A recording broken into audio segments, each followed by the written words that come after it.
Hello and welcome to the second video of section 4.1 on differentials. In this video, we use linear approximations to estimate function change. Take 2 points p and q on a function. Moving horizontally from p until directly below q, and then moving vertically to q, a right triangle can be constructed. The base has length delta x, which is the difference in x values between p and q, while the side has length delta y, the difference in the y values. The hypotenuse is a segment of the secant line.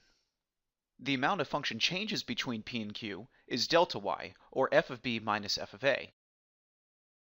In the first video of this section, we use linear approximations to estimate values. Given an x value a, the linearization of f at a is the line L sub a.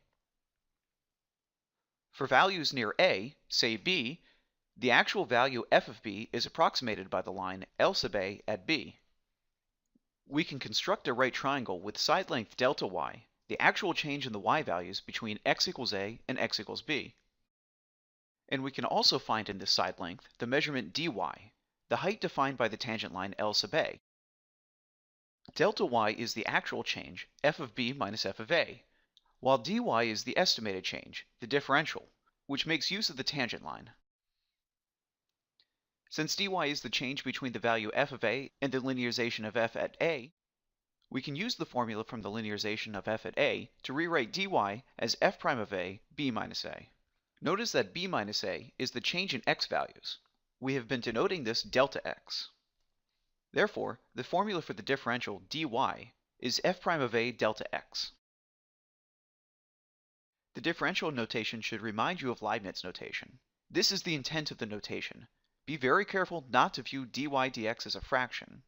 Dy dx represents the instantaneous rate of change for y with respect to x.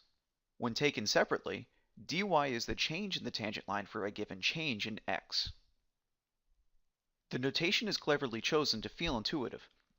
Imagining dy dx as a fraction will help you remember the differential formula, but that is as far as it resembles a fraction. Why are we interested in the value dy? As we saw in the previous video, as b gets closer to a, L sub a of b, the linearization of f at a, is approximating the actual value f of b. In this way, the differential dy will allow us to estimate the actual change delta y. For example, suppose an object is roughly spherical and you are able to measure the radius.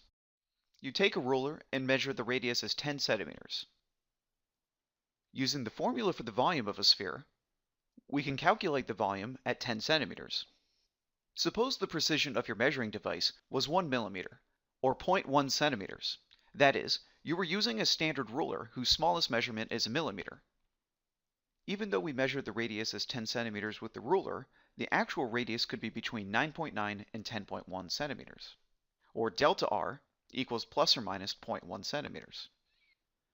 We can use the differential dv to calculate the range for the difference the actual volume is from the volume at 10 centimeters. We take the derivative of v with respect to r, we replace r with 10, and delta r is the same as dr, and we obtain dv is plus or minus 40 pi centimeters cubed. To put that into perspective, the volume is measured at 4,189 cubic centimeters, but can be off by as much as 125 cubic centimeters due to the precision of the measurement. Linearization estimates actual values, while differentials estimates the change in y over a given interval. You've seen the basics, now gain mastery through practice and study.